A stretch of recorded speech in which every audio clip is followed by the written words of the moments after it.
guys? Welcome back to the Just Work Podcast. We took a break, and then we tried to restart about a month ago, and then that kind of just fell off. Life happened, all right? Yeah, it's kind of like we hit a cliff and and then we're back, though. But here we are now, so that's all that we're here. matters. Don't worry about all the rest, right?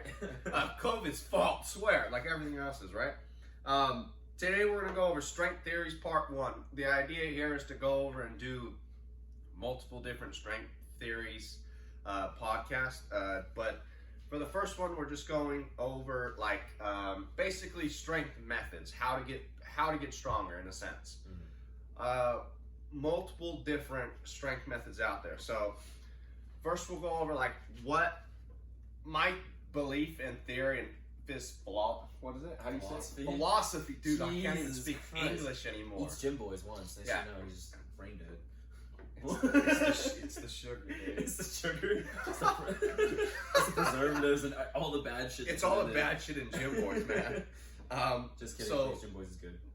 it was delicious. It was I'll be honest, it was delicious. So my belief system here is just in the sense that time makes you strong. So the best program is essentially time. So you can hop on with a new coach, and because it's been 4 months is the reason you're seeing results. Is the idea here. It couldn't even be anything of the variables in which the training is. There could be good variables or bad variables, or it could be one variable that's useful, but within time, you generally adapt and get stronger. Right. Is that not how it works? I mean, I've had my fair share of plateaus, but within time, we're continue to get stronger. Right. I mean, the thing is consistency is always going to be the key. Yeah. Is the key thing is always staying consistent with everything. You know, like because the thing is, I see a lot of people is every 3 months after they're done with one cycle, they always, okay, I'm done with this program. What's the next one? What's the next one? What's the next one? Instead of just building off from the previous block or the previous cycle, it's like you're doing too many fucking things at once. How are you going to get good at it? Yeah. You know what I mean? You should be focusing and hone your craft and get good at one thing. You know. So. Yeah. And then the big thing no one really talks about is basically, I think of strength as just, it's basically science with variables in which you can control. So variable number 1 is going to be training, obviously. That's the one everyone focuses on way too much. Variable number 2 is your rest, your sleep, your recovery, nutrition, ice. Number 3, I was going to put nutrition on as a completely different thing, because resting and not being stressed out is way different than just nutrition, because if one of those 3s is off, it could go bad. Right. So the main 2 that are more useful than actual training, basically I guess my theory there would be you could train 2 days a week, but if your nutrition and your sleep is good, you'll probably get somewhere. And you got a lot of rest right there. And you got enough stimulus. And you get enough stimulus on those 2 days, you can make good progress right there. So basically, nutrition is something that's gonna propel you forward. So when you don't actually see results in like a program and what's going on, you could, if your nutrition's shit, you could straight up lead it to that. But I feel like, my point being, I feel like a lot of coaches aren't actually asking those questions. Like especially like strength program coaches, they're failing to neglect to see the fact that nutrition plays a big part in how they actually come in and do anything. Actually, I might even add on to that too. I would even say sleep. I feel Sleep because you know, remember what we talked about earlier, like managing like cortisol levels and stuff like that. You know, if you don't sleep get and enough stress, sleep, basically. sleep and stress, exactly. Because if you don't manage your cortisol levels, that's going to be detrimental to like your gains. Yeah. Period. So say like if you go through a breakup and, well, I mean this is just relatable for people our age, I guess. If you go through a breakup and the last 3 weeks of training have been shit, you could equally just like the reason is my cortisol levels are crazy because I'm stressed out because of this breakup. And that's why training's dipping off. But it's all, like, those are the 3 variables I play with for strength. Those are the only ones you can manipulate and control. Right. But, I mean, obviously you can't control the stress level, but if you have all 3 of those good, then you're more likely to get stronger in the long run than if you don't have, if one of those is missing. Right. So if you get 5 hours of sleep a night, but your nutrition and your training's on point, you're going to make it. But if your nutrition's shit, you get 5 hours of sleep, and then your training's really good, you probably won't make it that far. Right. No, it's like that thing, like I always say, is like, I always hear being said, is like, you know, you can always, out diet a shit training regimen, but you can never out train a shit diet or something like that, right? Yeah, I firmly believe that. Yeah. Yeah. Next is your environment. Big thing there is essentially, it's very like proven studies of like people who go to jail, their testosterone levels raises because of danger levels. Okay. That makes Now, sense. I'm not relating that to the gym, and maybe you should put a whole bunch of felons around you. Oh no! Just playing. But your Just environment to kidding. make you stronger is definitely like a big push. So if you train people all in basically the same weight class, and you guys are always trying to top each other off and make each other better, you're going to get stronger a bit quicker than if you're just alone. Right. Now, I'm not saying there's not benefits of training alone, but there's Right. things you don't see and challenges you just can't push because there's no one there against you right to then hold and you there. accountable, or to Yeah. up the stakes a little bit, you know? Yeah. In theory, it is you against you, but when you, Oh, when I have yeah, someone yeah. next to me on bench and they're real close, I sit there and I'm like, "Fuck you, watch this." That's just how I play. That's just So channel that inner the athlete. environment plays a big role. It's not a variable in strength, but it plays a big role if you get stronger in your time limit. Mhm. Seeing as we're Yeah. relating this back to To- the method of time Mhm. making you stronger. And that's the thing though too, because like switching, because coming from we've been home gymming for like, especially me, I've been home gymming for a you've been long for a time. Well, I mean, March kind of said it's fucked up. Yeah, so. yeah, but you because you jumped to catharsis like what, about a month ago before I did, and just like training Yeah, by as soon as myself. I could come back, I went back. Yeah, you went back. Yeah, so for me though, I stayed a little bit longer. So for me though, what I noticed though, even though it was really nice working out by myself and being distraction free and stuff like that, I kind of was sandbagging a little bit. I mean, in the sense that, like what you were talking about, how you weren't having that someone to like kind of push you a little bit. Like for an example, like when we went to catharsis last week and we were doing sandbag carries, your fucking ass was like running around with a 150-pound bag. I was like, I ain't gonna make this guy look like a bitch, you know what I mean? And then like it's gonna push you further, you know. But it's like those little moments that I feel like are really good though, like, you know, helping you kind of elevate your shit to the next level, you Yep. know.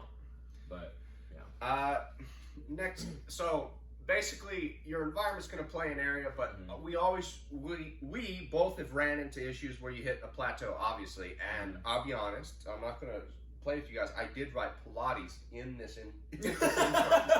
I actually didn't know how to spell that word, and an error corrected me to Pilates. I just wanted to be straightforward with that. oh my god, I feel like that was too much to be just left on the table. So how do you get past Pilates? First of all, you probably just don't do them. Not just playing. So basically your plateaus, within your training, plateaus happen more or not because you adapted to whatever you're doing. Either really fast or really quick. And it depends. Everything has to be constantly changing in order to make improvements, basically. So same thing, reason you can't just do a 5x5 every fucking week forever and see much more progress. You could play around with the variation of percentage there, but you're still not going to see that much progress because there's no variation of the rep scheme. Volume stays the same. Volume, so load, frequency, frequency goes with volume. Okay, So that's true, basically, yeah. volume is supposed to just be sets times reps. That's your volume. So it's 25 reps, 25 of volume. Your workload, your work capacity, that's different. That's sets times reps times weight, whatever you're using. So your workload, so if you continuously push, your volume stays the same, but your workload goes up, there's a different change there. But if you can't manipulate one of the two, you're just going to kind of end up staying in the same spot. Stagnant, right? I mean, I should tire myself with explaining. Just do a 5x5 forever and see exactly how far you make it. And there's nothing wrong. And you could use it. I use 5x5s all the time. It's a very, I think 5x5 is the best. beginner. No. Strength to fatigue ratio. Within 5 reps, you can get a good solid percentage of your 1 rep max and get a good amount of fatigue strength because you're doing 5 reps. Right, so it's a blend of like that higher-ish intensity, but then you get the like the whatchamacallit? You're getting workload. You're getting fatigue. Sorry, I can't think right now, bro. Sorry, You didn't have gym. I know I didn't have gym boys.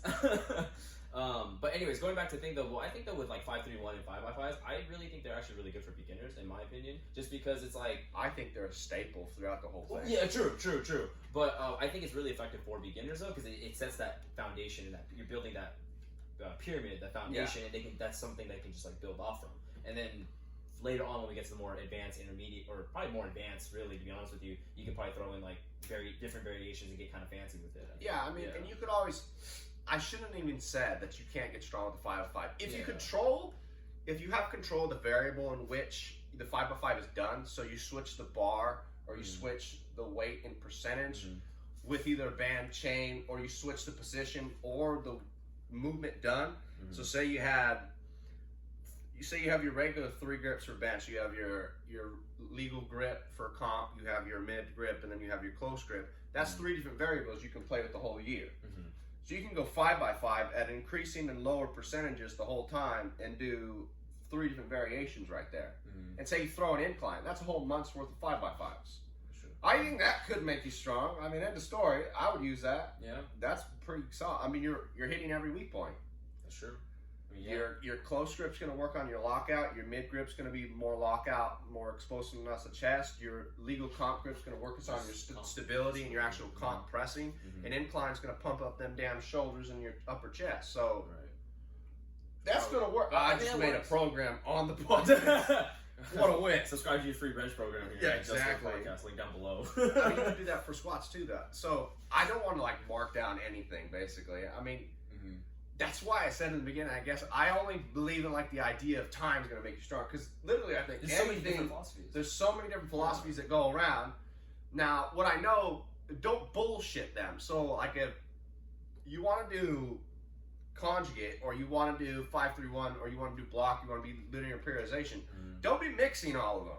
There's a reason they were like that. Yeah. You can't be putting conjugate with block and then put it with linear periodization. That's just stupid.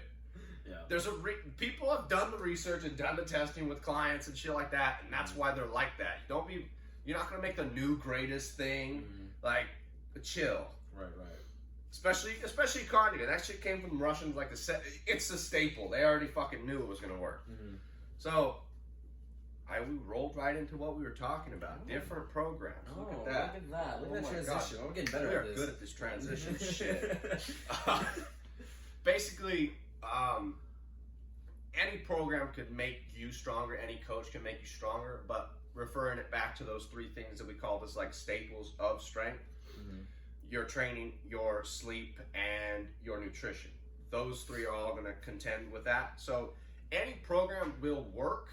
You just have to make sure you have more control and manipulation over those 3 aspects. Right. So if you get a coach and they don't really ask you about nutrition at all, it's safe to say that they really only know the strength side of actually getting strong and not the actual fitness side of getting strong. So that'll work if you're a beginner. It'll 100% work. It doesn't even fucking matter. Even some intermediate. But once you start moving up the ranks and start building up the total, it's going to get harder and harder to not use sleep and nutrition to emulate something of training. Because the amount of stress you're putting into your body is insane. It's going to get to the continuously going up, and you're not feeding it the right things. There's almost so much natural talent in your DNA that's going to allow you to do that. Unless you're Russ Wall.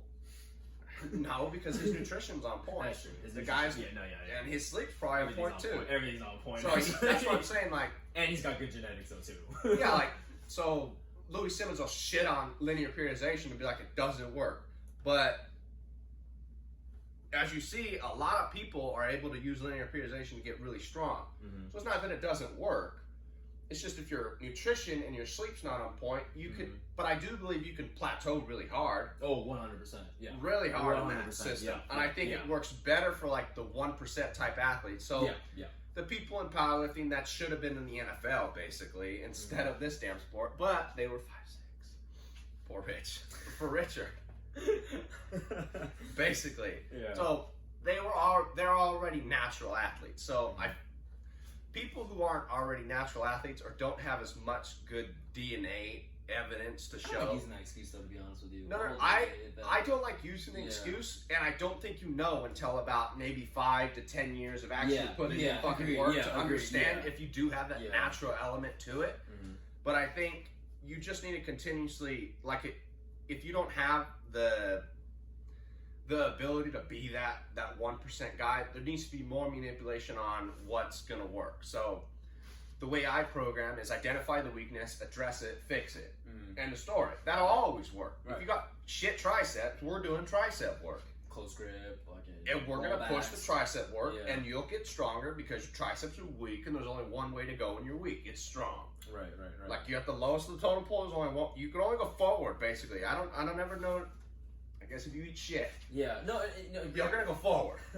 You bring up a good point though, because like you know like there's different ways to go about it, right? Because of different philosophies, right? And you talked about how you like to address the weak points and stuff like that, right? But what happens to like those power lifters? You know like the type of power lifters I'm talking about. We're gonna play to our strengths. Like we're gonna fucking crank up the leverages. We're gonna work on like this. So if I got weak triceps, right? Let's just fucking go fucking wide as shit and like let's not. You know what I'm getting at though, right? The point that. What do you have to say about that? So I understand that philosophy, and I watched. Who did I listen to? I listened to basically someone who trains the IPL and the USAPL, basically, IPL, and their philosophy on the soft touch bench and shit like that. And I think that's fine if there's equally enough tricep work to go with it. But I think it puts you in a risk for injury within the soft touch bench, and you bump frequency. Like, I know for a fact that bumping frequency on bench works, but I think it works more in the matter of your movement pattern got better, not that your actual strength got better. You just can do the motion better instead of you being able to be stronger. There's a difference there. 100%. So if your form's more locked in, which frequency can create, because by the fourth day you're already pushed to fatigue and you have to learn how to do the form better, or you're not going to be able to push the weight it says on the program, in a sense. Kinda. Everything's touchy-feely there. But what did you say? What was the question? I lost it, dude. No, I was just lost it. No, you're good. No, I just want to hear your thoughts on it, because I agree with you in a sense, though, where your strongest link is your weakest link. I firmly believe that. You know what I mean? So that's why I wanted to flip the script on you to say, like, what are your thoughts on those lifters, those power lifters? So if you only play to your strengths, it's gonna work for a certain amount of time, then it's gonna stop, and you're gonna run into injuries. There's no way in this sport you're not gonna run into an injury. Everyone already has, basically. Every powerlifter. I think. The study they did like a couple years ago was like at least 70% of us had or have an injury within the last 6 months. Bro. That's real shit. Yeah, that's real so shit. The more you play onto your strengths, the further away they get from your weak points, and you're making that gap real big to actually put you in a danger spot. So longevity I think is key. That's why I said time is the game winner. Exactly. If you could stay in the sport and stay mostly injury free with little bits of like, oh, my elbow hurts a little bit. That's all you ever have, or like my shoulder's a little achy, my hip kind of hurts a little bit, but it's not any big issues. Like, I didn't rip off my quad, my pec's not gone. Like, if you can avoid those because you've been training at the proper percentages for a long period of time, and you can make it 30 years, you're going to make it pretty fucking far. 30 years of training is 30 years of training. Wherever, like, the reason people are done is because injuries kick their ass. That's what happened. Can you pull back the thing? Yeah, of course. So I think you can play to your strengths for a very vast majority of time, but I think you also have to know when to hit your weak points. So, I mean, that's the same thing I did this year for bench. I know that my bench is really good off the bottom. Like, my power from the lats is crazy strong. I just have a really strong back. But I had to take that away this year and make sure I hit triceps like crazy. Like, because I'm always going to get to a sticking point where I'll fail because my triceps aren't able to push up the weight no more.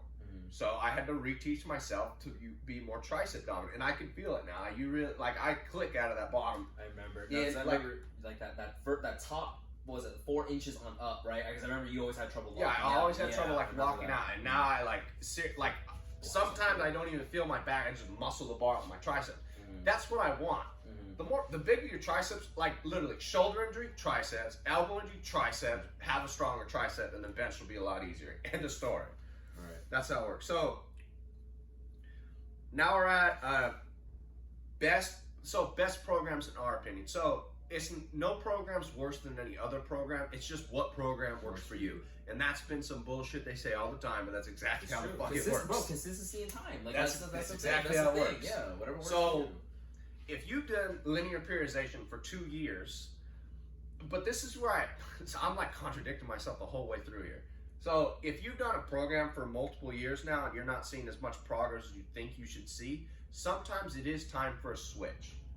Sometimes just something different is going to propel you forward because we do adapt.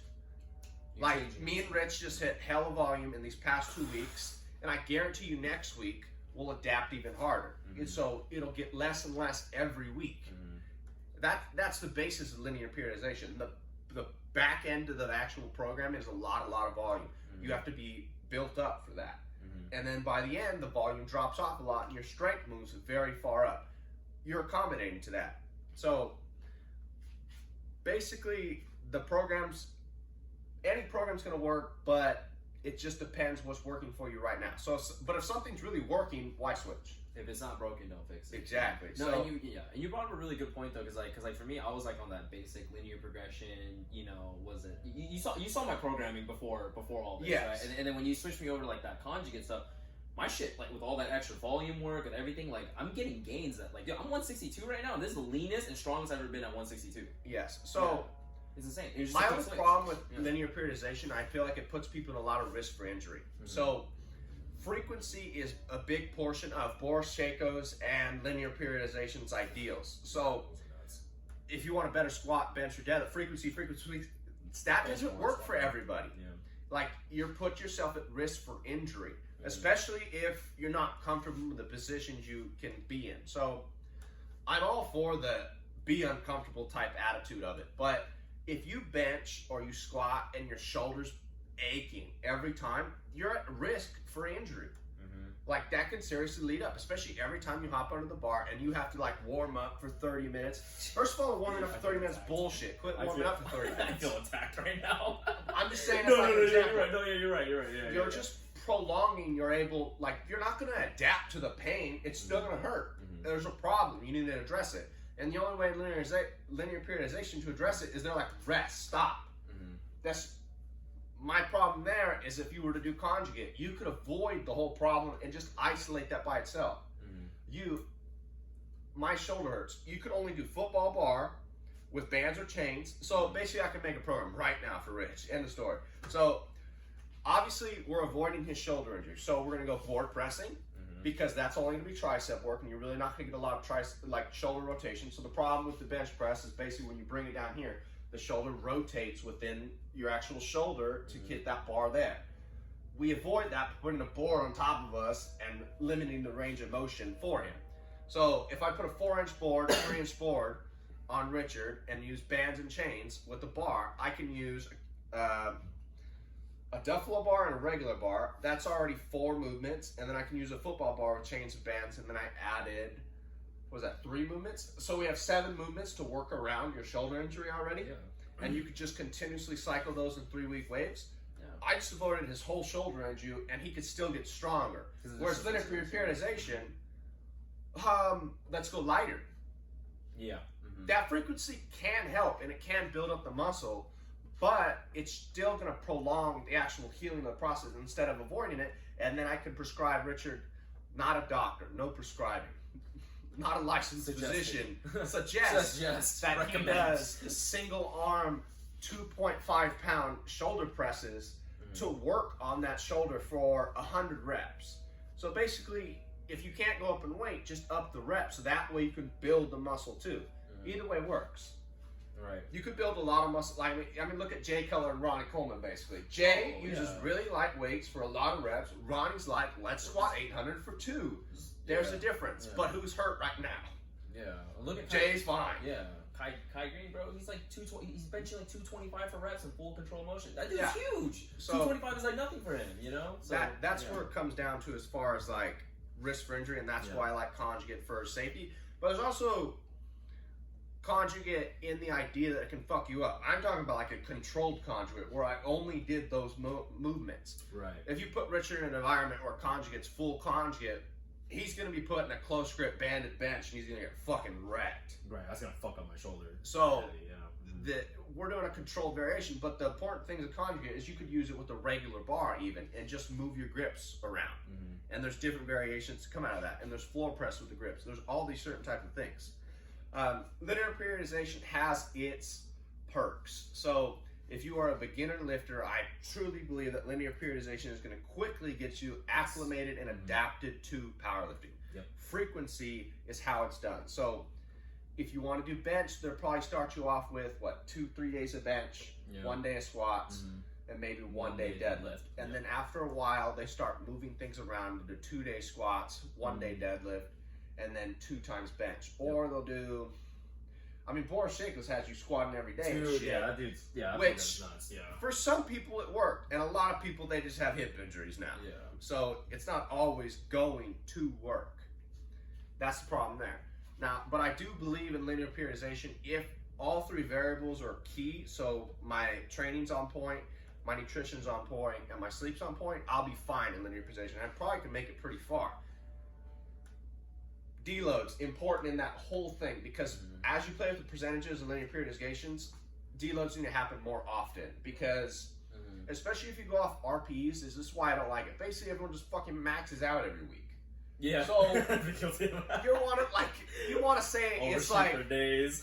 You want to say we're doing like a solid percentage. The bitch, that was 100%, and now you're gonna tell me it was RP 9 or some shit.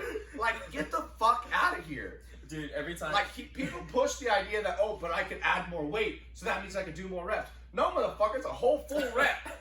Like, think about it like workload. Like, if you squat 500 pounds, and you're like, but I can add 20 pounds to that, and I can still get it. But you're gonna do 2 reps, so that's 1,000 pounds. Your workload just doubled.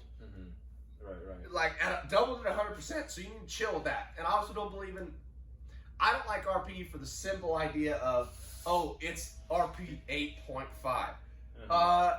So you mean 9 because a half rep is a fail. That's not a lift. Right. I don't get that idea. No, and I feel like this is for all the people who are on RPE too, and I'm guilty. Every time when I saw my coach, I've been on it too, and I'm just like, that was RPE 7.5. No. Every time I see RPE 9 on my program, that in my head, that's full maxed set. out. It's maxed out, dude. It's straight fucking that's maxed my big out. problem. Yeah, I'm just like, alright, balls to walls. Like, Yeah, and sniff the ammonia. Fucking, let's just get to fucking. Especially if it puts you at risk for injuries and shit like that. It's crazy. Yeah. So that's my problem. Yeah. And I feel like you'll hit a lot more plateaus because the frequency doesn't address your weak points as much as they should. I've seen a lot of coaches with linear periodization be fucking putting 3x10s at the end of shit. And I don't know about you, most people that I know, even me, when they're on linear progression, there's so much frequency on the actual movement itself. You're just lazy as fuck when it comes to accessories. Yeah. So you put a 3x10, and I ain't pushing 3x10. I'm doing shitty ass little weights, and it'll never do anything for me. Right. I'll just basically be maintaining my physique, maintaining my muscles. Right. I won't be building or growing my muscles there. It's a fucking 3x10. It's not enough stimulus. Especially if you've been training for multiple years already. A 3x10 ain't gonna do fucking nothing. Yeah. But I mean, that's why if you're gonna do little weights, that's why we get 100 reps. We're gonna fucking get to work at least, Yeah, what I mean, so with little weights, add more volume. Yeah, add more volume, basically, but the workload still stays very low when you add less weights but a lot of volume. How do I get to where I need to go right now? Fair enough. Okay. Staying on the topic too, bro. Yeah, just kidding. that's my linear progression, but I do like it. And I especially when it fixes a lot of form patterns and shit. Yeah. But if you already pressed, like, I hate you if you're a coach that widens everything in the world. Fuck you. End of story. Like, especially people who are obviously tricep dominant human beings, and you have them benching ultra suicide grip, and their hands are gonna clip the clips. It's just dumb. That's no point. Work to the advantage of your actual lifters. The idea I got there. It'll work though. I mean, I got nothing to say. If it works, it works. Is the idea there? Next programming would be 531. Have you ran that? I've never ran a 531. 531 was every time if I wasn't running Candido. Johnny Candido is a solid program. Dude, that's for everybody. Like, if you need to come back, Johnny Candido is the best program there is. Dude, I ran that shit for 2 years, bro. That shit was nuts. Like, I mean, I ran a squat every day program. I ran all this program except for the bench one. But 531 was cool. I mean, like, it was cool, but the problem is though, it takes a lot of patience. I feel like, because a lot of people, like, again, it's like that max out mentality all the time, and people just don't want. And I myself included, they don't want to just stay within the percentages because they're like, oh, this 75% felt easy today, I'm gonna go up. But in reality, you just need to stick to those percentages and stick to. And I guess the rigidity of that though is kind of its downfall, in my opinion, for some people, because like they don't have the discipline to stick with the program. And then with the accessories, they add too much to the accessory because if you read his thing, whatever, he's like, there's a reason why I didn't add that much accessories on there, because it's like, we want optimal recovery, we want this, we want that, and I don't want you fucking majoring in the minors. That's what he says, you know what I mean? So he keeps it very simple. Louis Simmons says it does you nothing to be strong with the wrong exercise. Exactly, yeah, exactly. So that's why he's just like, for me, it was good. It was I think it's a great, solid foundation builder, but once you kind of get past that and progress, it's you not have fun. to make it to It's it. boring. It's boring. That's just my the only only thing. training. It's just boring. Yeah. I want to do conjugate because it's not fucking boring. I got tired of just doing the same fucking barbell work every day. Yeah. Now, I think there's a lot of room to be grown if you actually use linear periodization for different movements, which would kind of be conjugate, but not really. So, like, if we did 3 days of bench, just do all 3 grips of your bench, and you play around with percentages of those, because like linear periodization, they'll do like 1 day is a 5x5, 1 day is like a 4x2 or some shit, and the next day it'd be like a 3x8.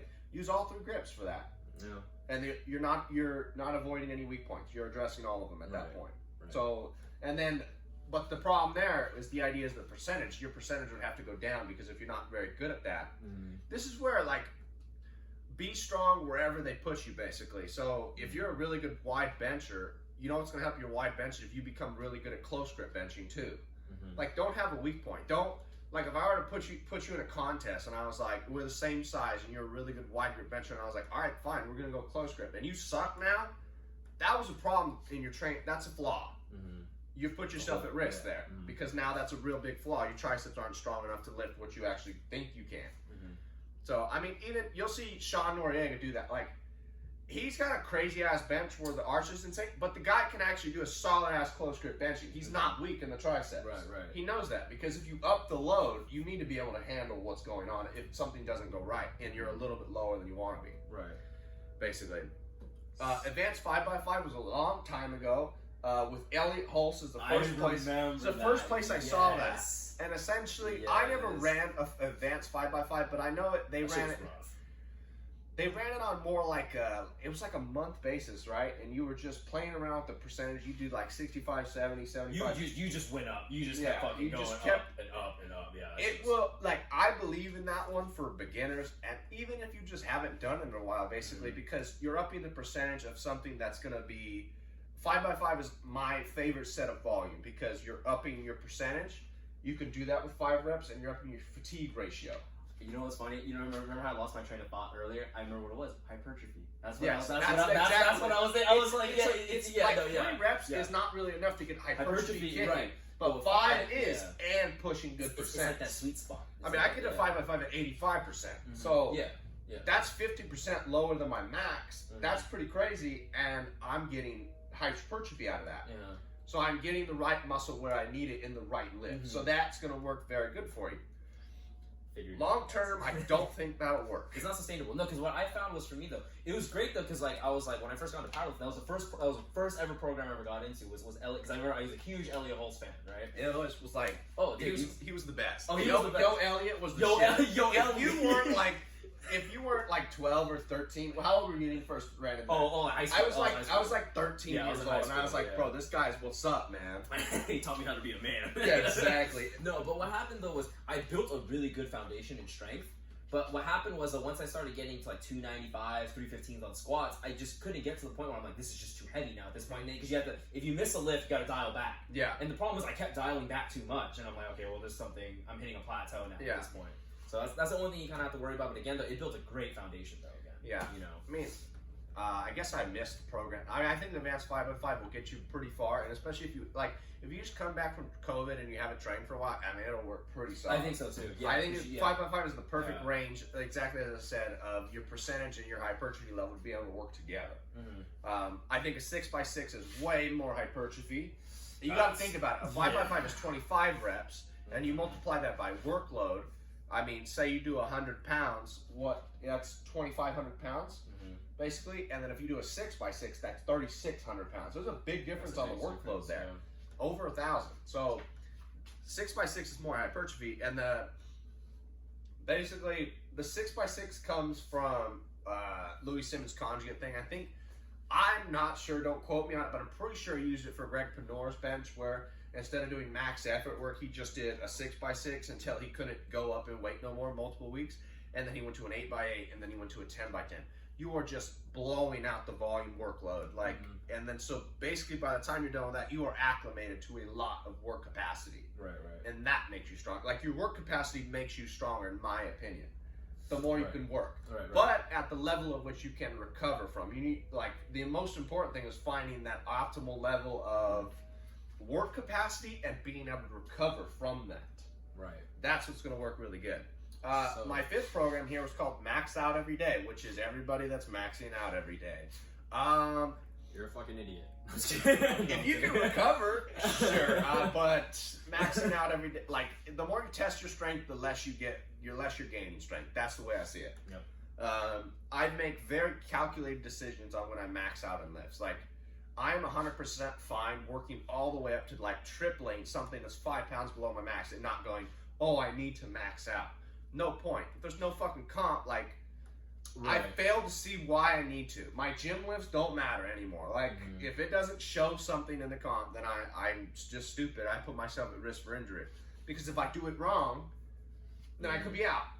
And then I'm fucked. Time off the gym? Yeah, time off, and then I'm fucked. Instead of just doing what the hell I told myself I was going to do, and gaining strength. We're gonna clip that for IG, because that's a very, very fucking important message. I feel like new powerlifters and people who've been in it for a while too that need to get their head across. I'll be honest. When I first started powerlifting, my deadlift shot up to 500 within like a month and a half. And you know what my program was? It was written on there that I do like a 4x3. I just went in there and maxed out every fucking day. Right. Like my first deadlift max when I was like I was probably 205 was 365, I think. And then the next week I went in, I hit 385. Right. And the next week I went in, I hit 395. And then I was so mad that I didn't hit 405. I was so angry the next one I hit. But you didn't jump 40 pounds in like. Yeah, I was like, what the fuck? And I'm literally just doing singles at this point. Yeah. Like I'm just maxing out every day. Yeah. That was a real program for me. Yeah. Like that was the idea. I had a good intent to do work. Yeah. Just didn't do it was the problem. I was just more concerned.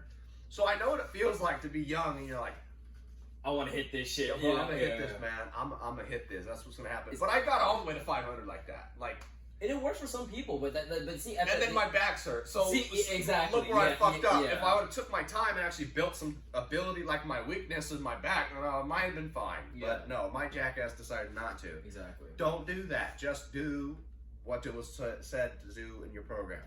But speaking of weak points, so weak points. That's what we're going on next. Yeah. So like, what do you suggest and what do you think? Because obviously everyone has a shit ton of weak points and stuff like that. What do you think are like the staples for the general population? What are like the staple exercises for strength? Okay, so I think all of those programs will work for you, except for the max out. Everyone, it was supposed to be a joke. It was supposed to be a joke. It's a prank. It's a prank. Don't do it, man. It's hurtful. I'm not a doctor, but I definitely can prescribe. Don't max out every day. Yeah, that's nuts. Basically, I think staples in every one of those programs that's just going to propel you forward in all of them is the 5 exercises I wrote. I wrote down 5 or 6. I wrote down 6. So, and this is completely like strength relevant. So this isn't fitness or I'm trying to get strong. This is like for powerlifting itself, like how to get good at the main 3 lifts itself. So the first one, reverse hypers. Now this is going to be very difficult if you do not have a gym with the reverse hypers. And in my opinion, then you're not at a gym.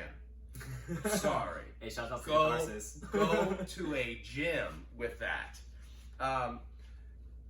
It's very true. So a reverse, if you hurt your back, I swear to God, go do reverse hypers. It'll be fixed. Like I've done it twice now. Fixed, no problem. Reverse hyper does so much to like decompress your spine and actually cause a lot of flexion through the glutes, hamstrings, and lower back, the spinal erectors. Everyone wants fucking abs, but they don't know that the whole core is everywhere. Yeah, it's not just the front. It's not the front six pack. Yeah. So doing your reverse hypers is going to propel you forward because you're going to be able to stay more upright on squats. Yeah. Your deadlift's going to have crazy bracing. Yeah. And bench, you're going to be able to hold your spine in together really good. So a lot of people think bench doesn't affect your spine. There's a lot of spinal compression because when you lay the bar into yourself, you're still pressing your spine down. Right. Like you're in an arch position, your spine is still taking impact downward. So there still needs to be a core involved with that. Right. The second, same thing, core. I think core will propel anyone forward. Like if you suck at squats, train your fucking core, man. Like bracing is a big part of it. Like a lot of you either falling forward or you can't hold the weight very good. Your stability has to do a lot with your core. Like, and a lot of people even say it. They're like, I believe my legs are strong enough to do the lift, but I don't think my core is able to hold it up. And do more core work. Yeah. So but they proceed to do more leg extensions. Yeah, exactly. So that's where abs come involved. Yeah. So what we've been doing is standing abs is basically just a rope band, something in which and you're standing and doing crunches standing. Yeah. belief system on that comes from Louis, and like you're grounded to the floor is the idea. But planks is gonna work for all over stability. V-ups, V-ups are pretty nuts. Yeah. Side twist, all that type of stuff. More on the idea of like lower and actual like creating abdominal pressure is the idea here. So, but the stronger we can get our core and our abs is the best it's gonna be. Your obliques too. That's a big part of like lower, pushing on your belt is the idea here, or pushing on your natural belt, which is you. That abdominal wall. So that'll propel you forward anyway. That needs to be a staple in your program. Go on number 3. Jam presses and dumbbell rollbacks. Dude, okay, those rollbacks though, I gotta say, so Charles been putting me on rollbacks, like we've been doing like what, 100 to 200 reps or so. Those fucking hit like so nice. I mean, like, as much as I love tricep extensions, like all the body, like tricep overheads and stuff like that, but just something about rollbacks though, it just hits so much better. So much better. As soon as I figured out about rollbacks, the first person, I didn't know it was actually called yet, and then I watched, if you watch Westside versus the World, and if you powerlift, you've probably already seen it at least a couple times. I mean, seriously. Kenny Patterson is the big-ass dude with the bald head who is sitting there in the background laying in the rack doing like 80 to 100 pound, like he's like bringing the dumbbells down and rolling them to his head and just pumping them through. That's where I found that exercise, and I was like, damn, that looks hard as shit. And when you do them, you first realize that you're able to optimize the weight. You can get a good amount of weight on there, unlike you can do a tricep extension because it has to do so much with flexion at the bottom, and you have to pull it down. This thing is basically a skull crusher, but you're getting so much more of a stretch in your triceps that attaches, and it's your interior head, the one responsible for pressing. Your pretty head, the one that everyone wants for bodybuilding. The horseshoe. The horseshoe is horse shit because it don't do fucking nothing for you for pressing. This back one is the problem. So the dumbbell rollbacks is like a staple. As soon as everyone's like, oh, how do I get a good bench? Dumbbell rollbacks, end of story. Just add that in. However many reps you can do. And here's the excuse we hear from the complaint train already. Oh, my elbows hurt, my shoulders hurt. Go lighter, damn it. Jesus Christ. Don't kill yourself. That's the whole point. Build up the muscle. So you can tell we have a very no nonsense, no bullshit attitude here. Yeah, I'm sorry. I took it too far already. Second one, like the same thing, JM press. JM press came from JM Blakely, West Side guy. Kind of not a West Side guy. He trained like down the street, but he created that basically. It's essentially, I'll do it. I was planning on doing like videos for like helpfulness, I guess, here pretty soon, but a JM press is essentially just bringing a bar down about like Spoto press level, like 2 inches off your chest, that type of deal. And that came from Eric Spoto, the 700-pound bencher. And then you roll it back to there's multiple different ways to do it. Some people bring it to their forehead, their nose, their chin, but you're just rolling it back and you're getting that same type of extension in the elbow, the stretch, in the tricep, the stretch, like you did the rollback, and then you're pressing it back through. And you can maximize the weight you do in that. So if your jam press moves up in weight, guarantee you your max effort raw bench is going to move up. That's how it works. So a jam press is like one of my favorite exercise, and it's kick ass. Like if you do it and you've never done it before, you're gonna get your ass kicked. It's rough. You hear that? It's kick ass. The next one is basically banded face pulls. That's just a staple for anything. It's just a staple for stability. It's a staple for health in the shoulders. It's a staple for building up your back. Your upper back's a big part of powerlifting. To enable to squeeze a deadlift together, it's upper back. Everything's going to keep you together at the bottom, but you need to be able to squeeze your upper back together. To hold a squat bar or a regular bar, your upper back needs to be very big, so you actually have a shelf to put it on. To bench heavy, you need a big ass back. So banded face pulls is why that's on there. Good mornings. This is more for risk for injury, help, and prevention than anything. Nobody really gets the idea that, oh, I just need to avoid the position that will put me in pain. No. Just do that position really fucking light for a lot of reps so you build up the muscles to it in order so you don't get in that position. If you have muscles that are already stapled together that will not let you fall forward in a squat, you're going to be a lot better if the squat bar actually tries to crush you. So that's where the good mornings comes from. And just overall, like lower back development. That's also has to do a lot with core, your hamstrings. A lot of people are very much, what's the opposite of posterior chain? Posterior, anterior? Anterior chain? No, the front of your body. Oh. Like we talk about posterior chain all the time. What's the front? What's the one they use for that? Oh shit, I can't think right now. Fuck, man, this motherfucker. Yeah, I put him on the spot. Yeah, I know, you put me on the spot. I I got nervous, man. Yeah. Next one I put in is pause deadlifts. A lot of your deadlift, like pull forward. I had to go over this with this retard over here yesterday. Oh, I used the hard word. Damn, man, shit. I'm not good at this. I didn't mean that. We're gonna bleep that out. Whoops. We're gonna bleep that out real quick. Yeah. So pause deadlifts for the same idea. It's just keeping yourself together during a deadlift. That's very good for you. I think that can propel your deadlift very forward and your squat. Like being able to stay tight with a lot of load within your hands. That's going to help. That's why that's in there. So I believe any of those programs can work. If those 6 exercises are within those programs, you're going to move forward, in my opinion. Mm-hmm. And if one of those isn't, like if you have, oh, my squats don't feel very stable because I don't have a weak core, just go do fucking reverse hypers and good mornings, damn it. Like, quit playing around. Next, we're going to go over like fundamental exercises, GPP, general physical preparedness. Sorry about that. I don't know English very good. I feel like this whole, at least for me, what I've noticed in the powerlifting space, I feel like this got really popular during COVID. I feel like, because I noticed, I feel like a lot of people educated themselves to understand what GPP is. Because, it used to be you weren't a real coach if you didn't know the fuck that meant, because your general physical preparedness is a big part of how you do anything. Yeah. So basically, the idea here is you can't do shit if you're not in shape. Really? I thought really? Oh my god! Let's Let's just fucking get fat, lift heavy. No, fuck that. Stupid. But I think that's so funny though, because that's like the misconception of powerlifters, right? Like you know, we just get hella fat, you know, load up on trend, and then just like push hella weight. But like now, if you look at powerlifters, like I'm gonna say like Russ Swole, John Hatt, like those guys look like fucking monsters. Like, dude, well, one's still pushing hella trends. So okay. No fair. But I mean, you look at his physique though. I mean, he looks like he fucking nowadays you're starting to see that nutrition strong is strong, not fat is strong. I mean, getting bigger is going to help you get stronger faster. End of story. But strong is strong. Right. Basically, so what we went through, like staple fundamental exercises for like the best bang for your buck type of exercise. If you can only do a couple.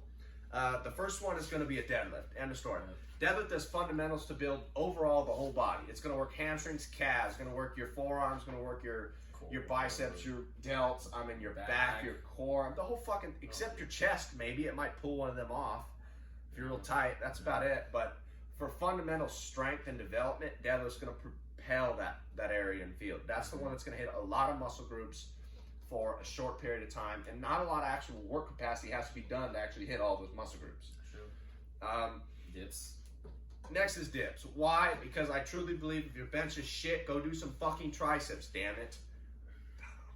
Oh, you have to shoulder press. Cool, man. Go shoulder press then, whatever. Okay, do your dips. Yeah, my elbow hurts. I do assisted dips. Do something of triceps. Dips are pretty easily accessible too. It's like a pull up. It's very if you're in a park, you can find something to do dips on. There's always something to find something to do dips on. That's why I think it's a very good exercise. And weighted dips is like a big correlation to how you push your bench up. If you could push yourself up with 200 pounds on extra, that's 400 pounds. That's pretty solid. Next is going to be pull-ups. Why the fuck wouldn't pull-ups be on this list? I love pull-ups, yeah. Like, the physical idea of pulling yourself above a bar is like, it's in the Marines, damn it, that's enough. The end of this podcast got really angry. It got to like a just shout. I'm just podcast. thinking of like all the times I see people like, oh, I don't want to do the pull-ups, and I'm like, you son of a bitch, do the pull-ups. Damn it. Speaking of, I whooped his ass on pull-ups today, and I'm too fit. I'm like 240 now. Damn it. I was fatigued. Excuses. All right, Hop on the excuse train. See me on Monday, bro, when I'm like actually resting. Yeah, beach press. I'm pretty sure I got my ass back. Next, I put on push press. Basically like a standing military press where you're able to use your legs. That's a full body movement. Full body movement is what I went with. That's pretty good. Next, I don't know how much do you want to say about a push press. I just thought it was a very good staple. Like if I want to build a strong body, I push press. Because you have good core. You know, because you have to fucking hold the weight. You know, using your fucking legs as leverage. You're fucking pushing it. I mean, dude, you're just a whole body movement. Whole body movement. I love this though. Fucking squat. That's my favorite. Squat. That's my fucking favorite lift, bro. It's my theory that if you can't squat, you're probably not that fit. Yeah, gosh. You know what's so funny though? You And I can fucking hate squats, so I don't even know why. Why I'm dealing with because that your bench is almost as big as your fucking squat right now. Yeah, so let's put it this way. I am closer to hitting my squat PR on bench than my squat is to getting to 600 pounds. You like that? Yeah. That was solid. My arms could almost do more work than my legs. Yeah, that's saying something. Talk about depression and stress levels. My cortisol levels are crazy.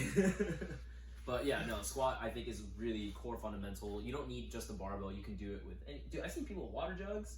I mean, it's a pretty versatile. Yeah, I mean, it's a versatile And fucking even movement. body squats. Like, yeah. if I didn't have any like of this fitness, and I figured out when COVID happened, I figured out quick that I'm not in for fitness, okay? I did dumbbell workouts and I was like, I'm gonna fucking shoot myself. This is not for me. Yeah. Like, I am here for the numbers and that's what I'm here for. End of story. Yeah. So, but if I didn't have any access to any equipment, what would I do? I'd be doing push-ups. Yep. Pull-ups. I'd be doing pull-ups. Dips. And I'd be doing squats. And I'd be doing dips. Yeah. That's what I would try to do. Yep.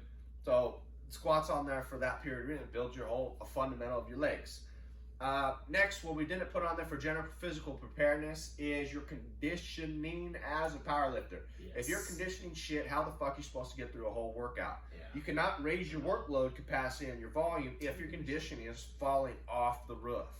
No, I agree 100% because ever since we started back on like catharsis and we've been working on GPP and stuff like that, conditioning has been a core, pretty much fundamental for every week. I mean, we at least have 1 or 2 conditioning days. Like so, and one thing I love about powerlifting though is conditioning is actually fun because like for athletes, so what is the first thing we think of when we think of conditioning? Running, run, sprints. Hill sprints, all that stuff. But with powerlifting, though, one thing I love about powerlifting, man, it's like we got sandbag carries, we got farmer carries, farmer walks, whatever, sleds. I really want to use a sled. Prowler would be amazing. Yeah. But yeah, like that kind of conditioning, though, it's fun, but it's also challenging. But it's like a nice switch up from running because I hate running. I honestly. It also counts as active recovery. So if you feel really beat up, you go pull a sled around a little bit, you're gonna feel pretty much a little bit better afterward. Conditioning can be so basic too. It doesn't have to just pertain to just running. And like you can literally just slap on a 50-pound vest and just walk around the fucking neighborhood. Yep. I mean, it can be just as simple as I that. mean, Adam came over that one day and grabbed the 40 pounds, and now we didn't even know where he went, but he went somewhere with those damn things. Comes back like 20 minutes later. Hey, how's it Hey, going? what's up? What's up? That's what conditioning is. It And is. especially like if you could find a way to condition that has to do with like strength or load in this sport, it's going to work 10 times better. So, what did we do this week? We did like suitcase carries with weight for one hand. We had to hold our abdominals together and walk around with that. Then we did sandbags, and you got a lot better than last time. Yeah. I still won. Yeah, I mean, running. Just saying. We'll get better. We'll get better at And that. then we did sandbag carries, and then have we done yoke yet? No, we have not done yoke yet. I'm excited for yoke. I've done yoke by myself. Yeah. They might not even know what a yoke is. Oh, the yoke. Oh, Watch Brian Shaw, I guess. I think so. Dude, okay, off topic though, the yoke. I really want one though. Like, you know, Rogue, that has a fucking Like, yoke. they have the yoke thing. That's like the most like versatile. Yeah, that's like the most versatile rack you can possibly ever honestly. have. Yeah, then you could take the thing out of your garage and go run around. Yeah. That's pretty sick. And it also stays on the ground, so you could put all the weight down. on it. Yeah, dude, it has. So you have your pins. You have. Okay, anyways, off topic. Yeah. But anyways, yeah. So for a good investment in your garage gym setup, buy a yoke with some clips. Yeah, you know, that'll work. That'll work. That's basically it on strength theories number 1. I hope you're more confused than when you actually started here, which is basically what we did. If you learned anything, it's probably the 3 fundamental factors in which you can change. So your training, your sleep, and your nutrition. If your training's going shitty, maybe you should check the other boxes. Yep. Simple as that. That's what's going down. And we did not put any programs down this time. What did we put down? We didn't put anybody down, right? What program? What do you mean? Just trend hard and get training, man. Is that like your new sign on? Jesus Christ. No, I'm not doing that. I don't even do trends. I don't even know why the fuck I'm saying that. Yeah, I don't know why you said that. It sounded right. It sounded correct. Alright, well anyways, we're gonna sign off now. Well, anyways, appreciate you guys if you guys made it this far to the video. We will see you guys next time. Stay safe out there. Peace. Peace out. Thanks for coming. Did you say just